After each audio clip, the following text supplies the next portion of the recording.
this morning I leave Rabanal, a relatively short stage today, up through Foncebadon, over the Cruz de Ferro and down to Acebo.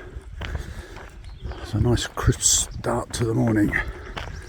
I'm looking forward to this section. I seem to remember this is a fairly steep climb up to Foncebadon, so that should get me warmed up. Lovely view looking back over the hills and into the valley. Well, it is so good to be back in the mountains. I think I must be a mountain person. That's the first stage from Rabanal up to Foncebadon. That took about an hour. It's probably the quickest I've ever done it. And here is Foncebadon. I'm curious to, that's a brand new albergue. Well, new since I was last here. I noticed on Gronza there seemed to be like 10 places to stay. When I was here 5 years ago, I think there was three or four.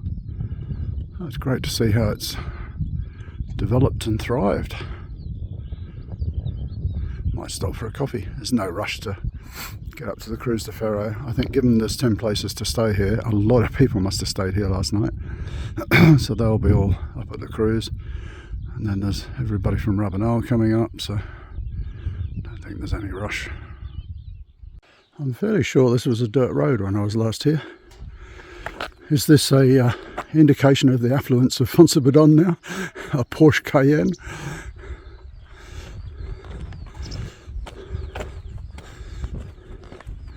I'm sure we'll find a pussycat. There was a very friendly pussycat at the albergue last night. Kind Peregrina gave him a tin of tuna she's been carrying for about a week. Alright, let's hunt out a coffee. Just above, not Acebo, just above Foncebadon, heading up to the Cruz de Ferro. I think it's about 20 minutes from here. Hopefully the bulk of the crowds have already been through there. So this is your first view of the Cruz de Ferro. You see it from a few hundred metres.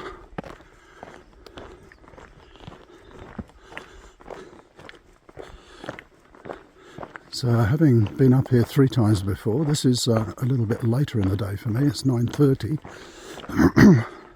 I did that because I walked up from Rabanal. If you're going to walk this route, I think I would suggest the best time to come up here is so that you hit here about dawn. So that's what Pat and I have done in the past.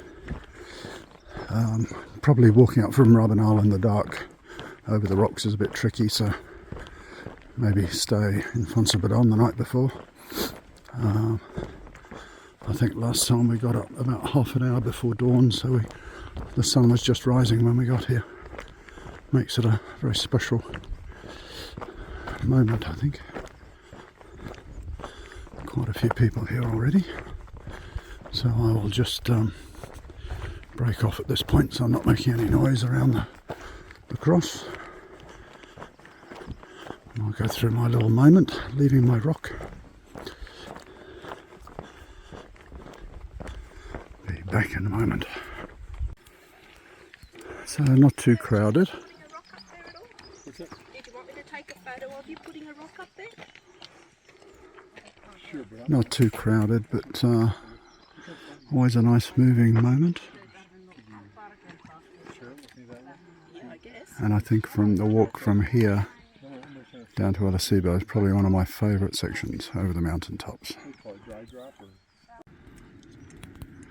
My favourite part of the Camino Questions, I think. All the hills and the views and the heather and the lavender.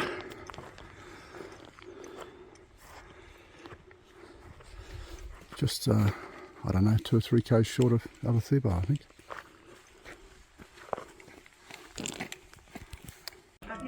So it seems this little oasis has been here since May 22.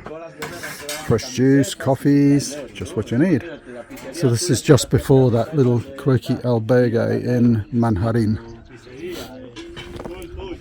Lovely view over the mountains there. We're just going to stop for an orange juice. I know I keep saying it, but this has to be one of my favourite spots on the Camino Frances, I think. Just look at the colours, these different heathers.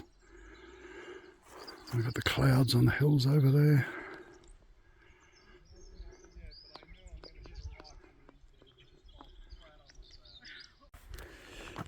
So if you are worried about the descent from the Cruz de Ferro down to Molina Seca, this section is just above El Acebo, and it's just started to get sort of rockier and steeper. It's been fairly okay to this point, a few ups and downs, but this is starting to require a bit more care coming down. I'll keep the camera rolling for a minute because I think around the next corner or two we should see El Acebo, unless I fall flat on my face. So as I recall, the bit above El Acebo is not sort of too steep, it's like the first bits, but after El Acebo it gets quite a bit steeper, so you know, if you're fit and strong, you can go right the way through to Foncebadon, no problem. For those who are a little bit older, like me, with dodgy knees and all the rest of it, then an option is always to break the descent in El Acebo, or the next little village I think has 1 or 2 albergues. Is it called Riega or something? Here we come. Now we get a nice view out over towards Foncebadon. There we go. Not quite looking down on El Acebo yet. I'll give you another shot of that when we get there. So my memory was failing me a little bit. There is a fair bit more to go before El Acebo, so it gives you a bit more idea of the terrain down here, and then I'll zoom in a bit. So the path goes over there, and then it goes around that hillside. Not the one that goes over the top, it goes around, and then just around that corner we should see El Acebo. Yet again, I'm just surprised at the sheer number of pilgrims.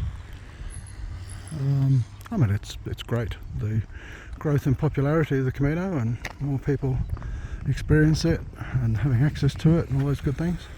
It's just surprising, the numbers. And apparently someone was saying the other day there was a group of 90 odd Koreans travelling as a group that were just booking out all the accommodation, so it's been fairly tough, I think. Hola. And just as a general thing, I think there's a lot more people maybe doing it as part of tours. You know, you see a lot of people with day packs. Again, no criticism, just an observation on the changing sort of population, I guess. It's all good. Now around that next bend we should see El Acebo. I almost said Molina Seca, but El Acebo. And here we are finally at El Acebo. Well, take another 10 or 15 minutes to get down there. My memory is playing tricks with me. The descent down to here is actually quite tricky. For some reason I had it in my mind that the hard part was past El Acebo. This has actually been quite punishing on the knees, so I'm glad we're taking a break here. So why did I remember the second bit as being harder? I'm not sure. It'll be interesting to see what it's like tomorrow.